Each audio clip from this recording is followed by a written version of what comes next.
Hello, listeners. Bago kayo makinig sa kwento namin, sana wag kayong mag-skip ng mga ads.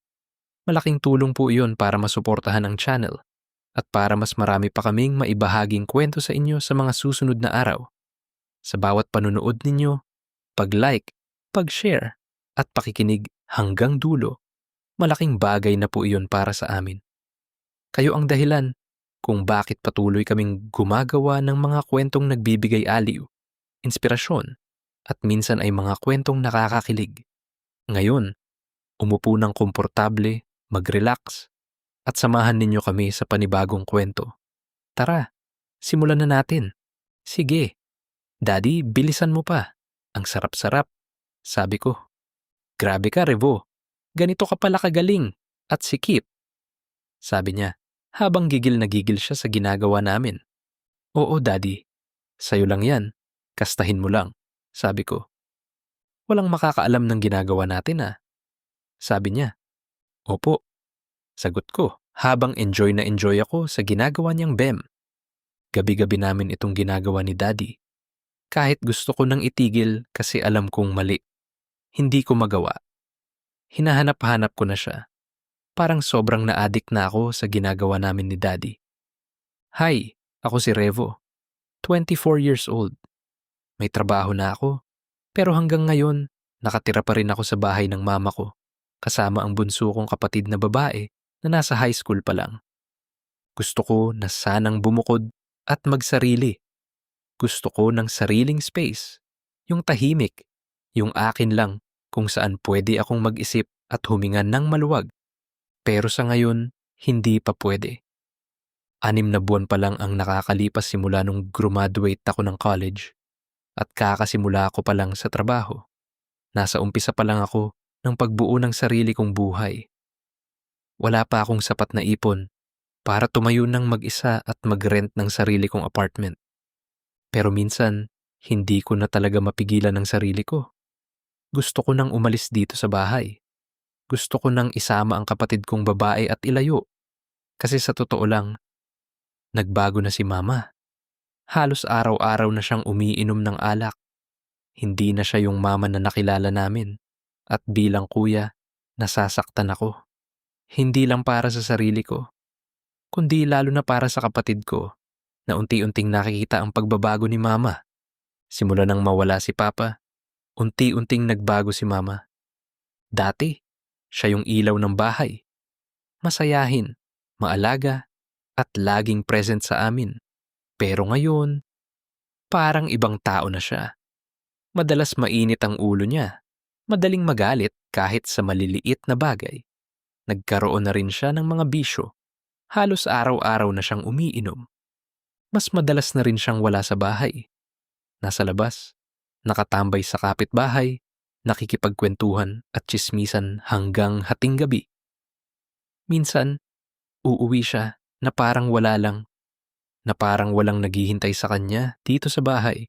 Kaya hindi ko rin kaya iwan yung kapatid ko, lalo na kung si Mama ang makakasama niya. Namatay si Papa dahil sa sakit sa puso. At simula noon, parang may bahagi ng pamilya namin na tuluyan nang nawala kasama niya. Ibang-iba na ang lahat. Bigyan mo naman ako ng pera. Ubus na yung binigay mo sa akin, sabi ni Mama. Yun agad ang bungad ni Mama pagkapasok ko pa lang ng bahay galing sa trabaho.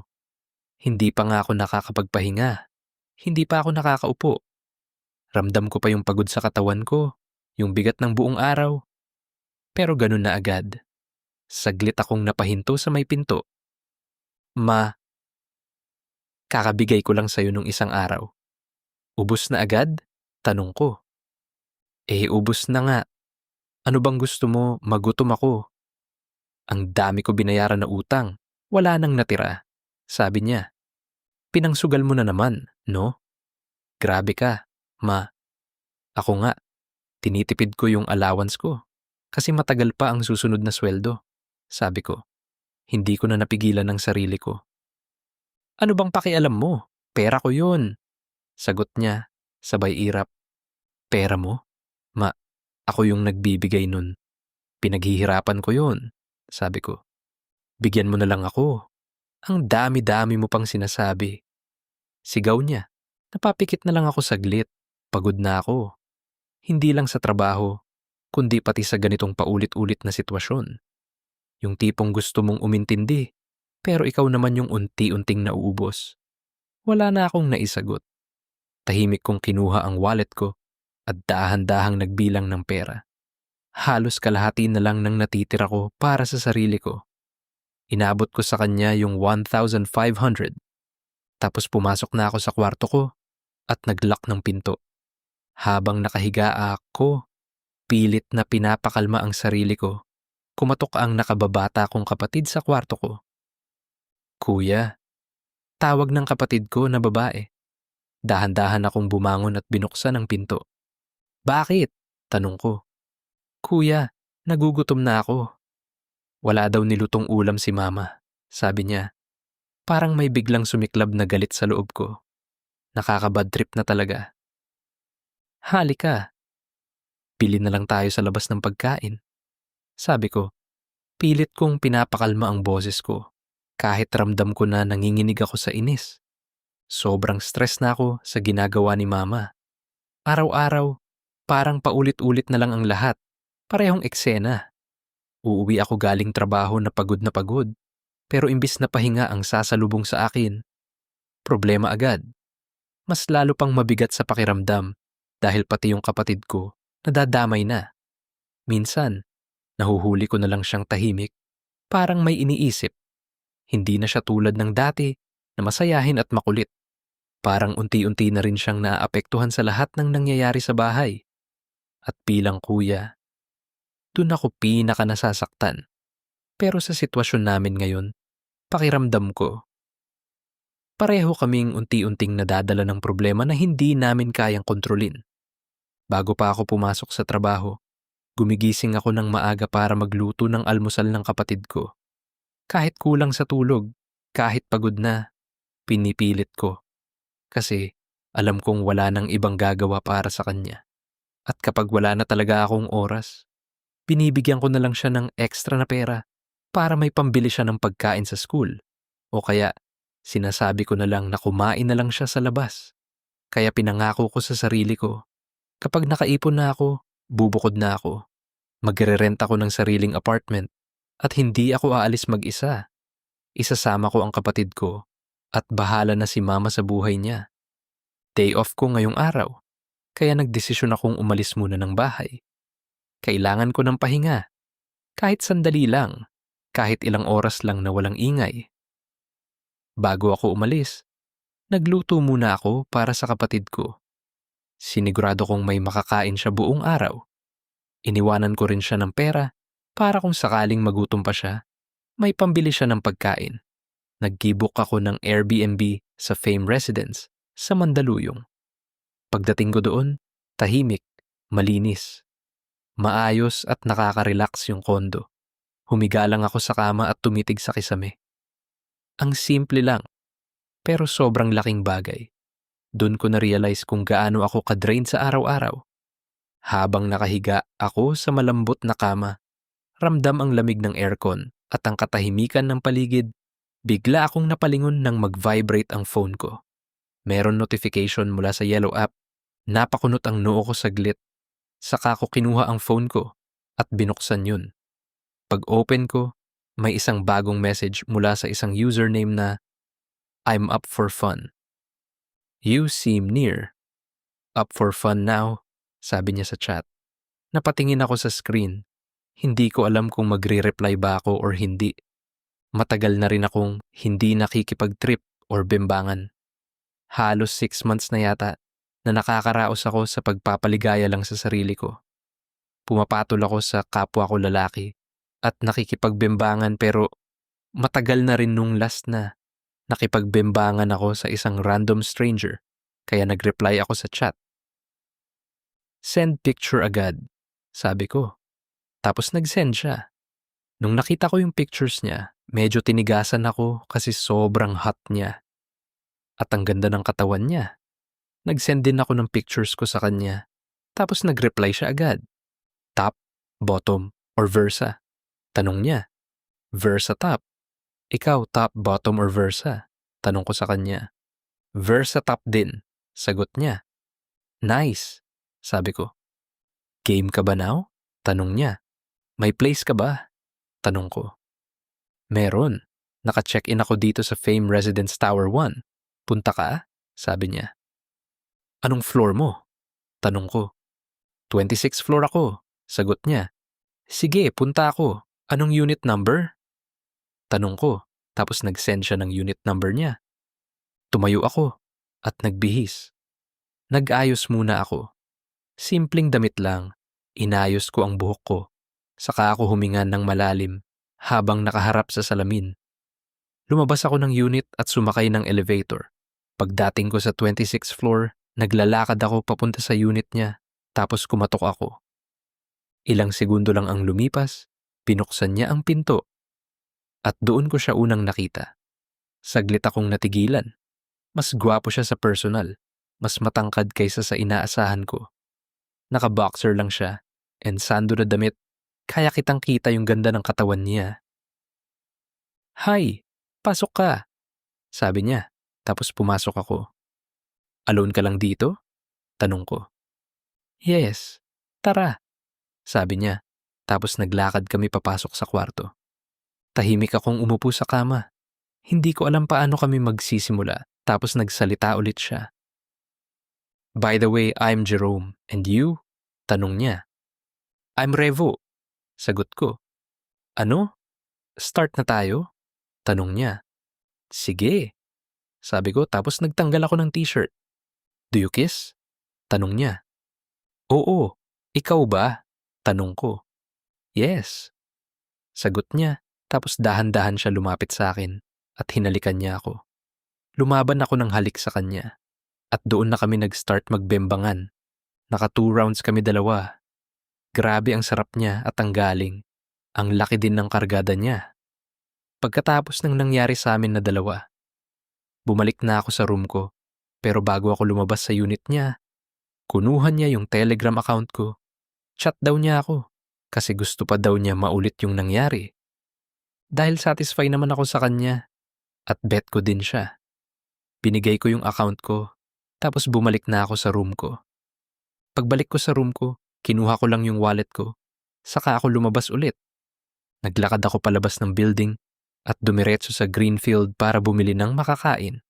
Dahil weekend, buhay na buhay ang paligid, punong-puno ng ilaw, ingay at galaw ng mga tao.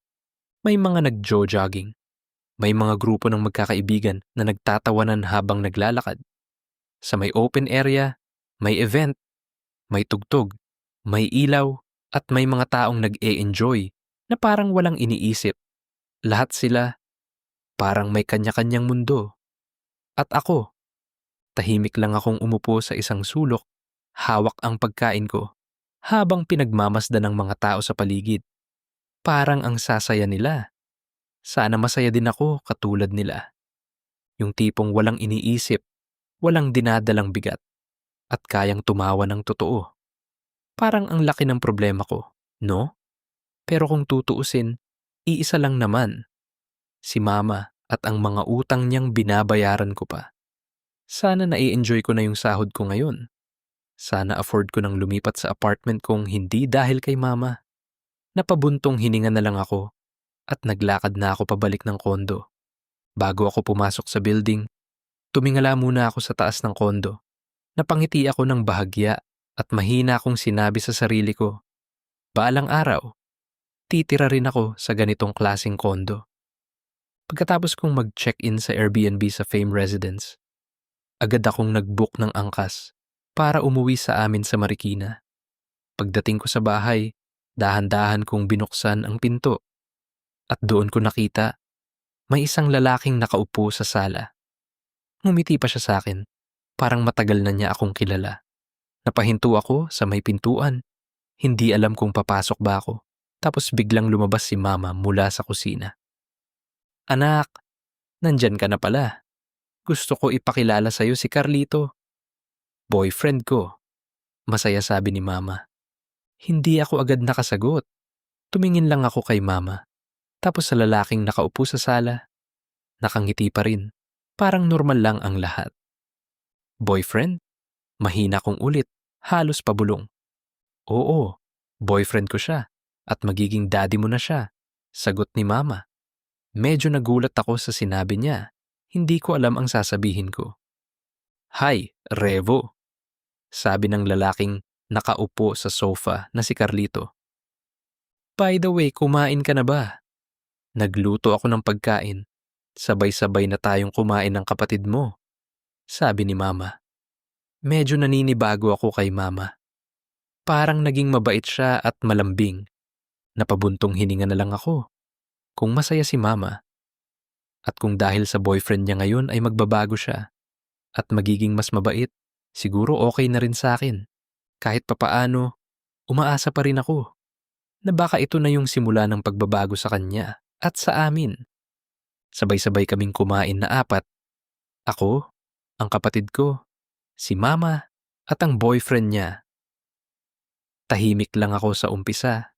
Pinapakinggan ko lang silang nag-uusap. Mukha namang mabait ang boyfriend ni Mama. Magalang siya, marunong makisama, at paminsan-minsan ay kinakausap din ako. Ikaw, kumusta ka na?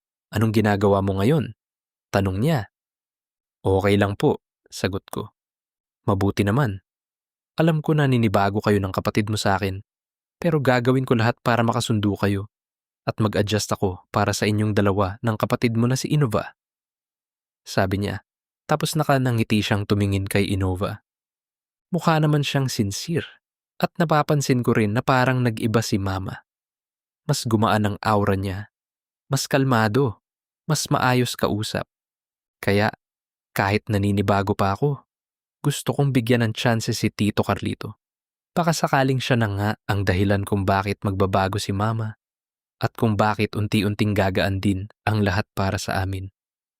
Simula nang dumating si Tito Carlito sa buhay namin, napakalaki ng naging pagbabago kay Mama.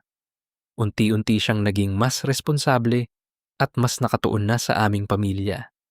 Hindi na siya lumalabas ng bahay para makipagtsismisan sa labas. At tuluyan na rin niyang iniwan ang pagsusugal. Bumalik na rin siya sa paggawa ng mga gawaing bahay at mas naging maalaga sa amin. Kitang-kita namin ang positibong pagbabago sa kanyang ugali. Malaki ang naging impluwensya ni Tito Carlito sa kanya. At dahil doon, mas naging maayos at mas masaya ang takbo ng aming pamilya. Lumipas ang 3 buwan at unti-unti na rin kaming naging malapit ng kapatid ko kay Tito Carlito. Sa maikling panahong iyon, ipinakita niya sa amin ang kanyang kabaitan at pagmamalasakit, kaya madali kaming naging komportable sa kanya. Kalaunan, hindi na lang Tito ang tawag namin sa kanya. Daddy na ang itinatawag namin. Para na rin kasi siyang tunay na ama sa amin dahil sa pagmamahal, pag-aaruga na ibinigay niya sa aming pamilya. Pero kahit nagkaroon kami ng pangalawang daddy, hinding-hindi pa rin namin makakalimutan ang tunay naming papa. Mananatili siyang bahagi ng aming buhay at ng aming mga alaala. Walang sino man ang makakapalit sa kanya sa aming mga puso. Ang pagmamahal at mga alaalang iniwan niya ay habang buhay naming ingatan. Isang araw, kami lang ang naiwan ni Daddy sa bahay. Umalis kasi si Mama at ang kapatid kong si Innova para pumunta sa birthday ng tita ko sa Laguna. Pagdating ko ng bahay, nadatnan ko siya sa sala, nakatopless lang at nababalot ng tuwalya ang kanyang bewang, tapos basang-basa pa ang buhok niya. Halatang kakaligo lang. Napahinto ako, saglit sa may pintuan, medyo nagulat sa itsura niya. Napaka-hot niya at napakaganda ng katawan. Bigla akong nakaramdam ng init sa katawan ko. Hindi ko mapigilan na hindi tumitig sa kanya. Kamusta ang trabaho? Tanong niya sa akin nung nakita niya ako sa harap ng pinto. Okay naman po, Daddy, sagot ko. Nagluto pala ako ng sisig. Kumain ka na lang doon, sabi niya. Salamat po, sabi ko. Tapos pumasok ako sa kwarto ko para magbihis. Tapos kumain na. Then bumalik ulit ako sa kwarto ko para matulog na. Dahil sa pagod ko sa trabaho at sa matinding traffic, pagdating ko pa lang ay mabilis na akong nakatulog. Hindi ko alam kung anong oras na nang bigla akong magising. Madilim na ang paligid at tahimik ang buong bahay. Nakaramdam ako ng tawag ng kalikasan, kaya dahan-dahan akong bumangon at lumabas ng kwarto papunta sa banyo. Paglabas ko ng kwarto, napahinto ako. Nakita ko si Daddy sa sala, mag-isa at tahimik na umiinom ng alak. Mahina lang ang ilaw at nakaupo siya sa sofa. Hawak ang baso, parang malalim ang iniisip. Tapos nakita ulit niya ako na nakatayo. "Revo, samahan mo akong uminom dito," sabi niya. Nag-isip muna ako saglit, since wala naman akong pasok. Pumayag ako. "Sige po, magbanyo lang ako." Sagot ko tapos pumasok ako sa loob ng banyo at pagkatapos kong magpalabas ng tawag ng kalikasan, pumunta ako kay Daddy at umupo sa tabi niya. Binigyan niya ako ng baso ng alak tapos agad ko naman itong ininom. Tahimik lang kami na dalawa na umiinom nang bigla siyang magsalita. "May girlfriend ka na ba, Revo?" Tanong niya. "Wala pa po. Focus lang muna sa work." Sagot ko. "Ang gwapo mong lalaki. For sure maraming nagkakagusto sa'yo niyan," sabi niya. Napatawa na lang ako ng bahagya at napakamot sa batok ko. "Hindi naman po," sagot ko. "Kaedad mo lang yung anak ko na nasa ibang bansa. Darating siya next month. Ipapakilala ko kayo sa kanya," sabi niya. Doon ko rin nalaman na may anak pala si Daddy sa dati niyang asawa. Pero nabanggit na niya ito noon. Habang tumatagal ang inuman namin ni Daddy, unti-unti kong nararamdaman ang tama ng alak. Umiinit ang pakiramdam ko. Pero kasabay nun, parang lumalabo rin ang isip ko. Pati si Daddy halatang lasing na din. Pero hindi ko maiwasan mapatitig sa nakabukol sa short niya. Tapos nagulat ako nang bigla siyang magsalita. "Kanina ka pa nakatingin dito ah," natatawang sabi niya. Bigla akong namula at hindi ko agad alam ang sasabihin ko. Tapos nagsalita ulit siya. "Gusto mo ba tikman?" Tanong niya. At lalong hindi ako nakapagsalita. Kinuha niya yung kamay ko at pinatong niya sa kanina ko pa tinitignan. Ramdam ko ang laki. Parang hindi ko na makontrol ang sarili ko, kaya bigla akong sinunggaban. Ang bilis ng mga pangyayari. Ang huling malinaw kong naalala. Nasa kwarto na kaming dalawa. Magulo ang isip ko. Mabigat ang katawan ko. At parang wala na akong kontrol sa sarili ko. At meron nangyari sa amin na dalawa na. Pagkagising namin, halos wala ni isa sa amin ang nagsalita. Tahimik ang buong kwarto. Hindi kami nagkatinginan. Pareho kaming umiwas. Parang may takot na harapin ang isa't isa. Pero kahit walang salita, alam namin. Malinaw sa amin kung anong nangyari kagabi. At sa katahimikang yun, mas lalo kong naramdaman ang bigat. Parang may mali, parang may nabago, at parang wala nang babalik sa dati. Tapos biglang nagsalita si Daddy. "Wala dapat makaalam ng ginawa natin," sabi niya. "Opo," sagot ko. Tapos bumangon kaming dalawa at nagbihis na. Parang hindi na ako komportable sa nangyari. May bigat sa pakiramdam ko na hindi ko maipaliwanag. At simula noon, parang naging ilang na kaming dalawa sa isa't isa. May distansya na hindi namin masabi, pero pareho naming nararamdaman. Akala ko hindi na yun mauulit pero nagkamali ako. Naulit-ulit. Kapag wala si Mama at kaming dalawa lang, meron nangyayari. At alam kong mali at alam kong masasaktan si Mama kapag nalaman niya ang kalokohan namin ni Daddy pero wala eh.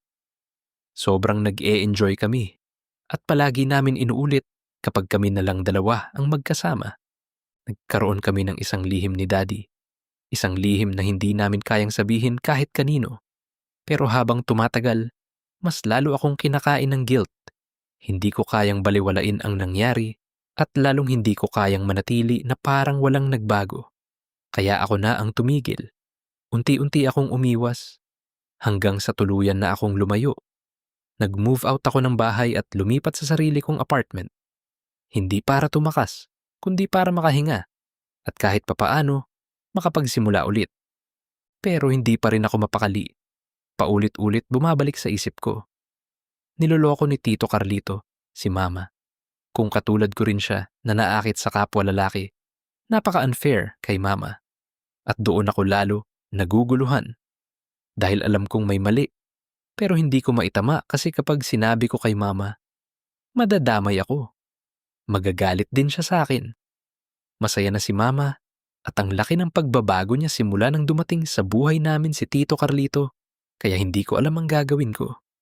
Nilalamon na ako ng konsensya ko. Alam kong may mali. Alam kong parang niloloko lang si mama sa mga nangyayari. Hindi na ako mapakali. Kaya tinawagan ko si Tito Carlito. At nagkita kaming dalawa. Pumunta siya dito sa apartment ko sa Cubao. Nung dumating siya sa apartment ko, wala na akong paligoy-ligoy pa. Sinabi ko na agad kung bakit ko siya gustong kitain. Please, Tito Carlito, hiwalayan mo na si mama. Katulad din kita na pumapatol sa kapwa niya lalaki. Napaka-unfair kay mama ng ginagawa mo. Niloloko mo lang siya. At ayaw kong masaktan ng mama ko kapag nalaman niya yung tungkol dito. Yung tungkol sa ginawa natin. Sabi ko, naiintindihan kita, Revo. Mahal ko ang mama mo. At alam ko rin kung gaano mo siya kamahal. Kaya, sige. Makikipaghiwalay na ako sa kanya. Ayoko nang palalimin pa ang gulo. Kung ito ang makakabuti sa ating lahat, gagawin ko. Seryosong sabi niya, pero may halong lungkot. Salamat. At naiintindihan mo ako. At salamat din. Kahit sa maikling panahon, pinaramdam mo sa amin kung paano ulit magkaroon ng isang ama. Sabi ko, tapos niyakap niya ako. Pero bago tuluyang umalis si Tito Carlito, may nangyari ulit sa amin. Isang bagay na alam naming pareho na hindi na dapat maulit. At iyon na ang huli. Kinabukasan, nalaman ko na nakipaghiwalay na siya kay mama. Tahimik kong tinanggap ang balita, pero sa loob ko, magulo pa rin ang lahat. Malungkot si mama. At dahil hindi niya alam na ako ang dahilan kung bakit sila naghiwalay, ginawa ko ang lahat para damayan siya. Pero napansin ko rin, kahit naghiwalay sila ni Tito Carlito, hindi na bumalik si mama sa dati niyang bisyo. Hindi na siya palainom at hindi na rin siya nagsusugal. Nanatili siya sa kung sino siya noong mga panahong kasama pa namin si Tito Carlito. Sa huli, na-realize ko, may mga pagkakamali talaga sa buhay na hindi mo na mababawi kahit gaano mo pagustuhin. May mga desisyong dala ng emosyon, ng kahinaan, o ng mga panahong hindi ka sigurado sa sarili mo. Pero minsan, ang mga pagkakamaling iyon, hindi para sirain ka, kundi para turuan ka. May mga tao ring dumarating sa buhay natin na hindi para magtagal, kundi para mag-iwan ng aral, para baguhin ang isang bahagi ng pagkatao natin o ng mga taong mahal natin. At siguro, may mga bagay talaga na phase lang. Mga panahong dadaan, masasaktan ka, matututo ka, at unti-unti kang magiging mas matatag. Hindi man perpekto ang naging desisyon ko, pinipili kong matuto mula rito at magpatuloy. Because sometimes, the worst mistakes come from the moments when we feel lost, when we're searching for something we can't even explain. But those same mistakes shape us. They humble us. They force us to face the parts of ourselves we try to ignore. And maybe, not everyone is meant to stay in our lives forever. Some people are just passing chapters. Lessons wrapped in pain. Growth hidden in regret. In the end, I realized that healing doesn't come from pretending nothing happened. It comes from accepting the truth, learning from it, and choosing to become better. Kung umabot kayo hanggang dulo, maraming salamat sa oras at suporta ninyo.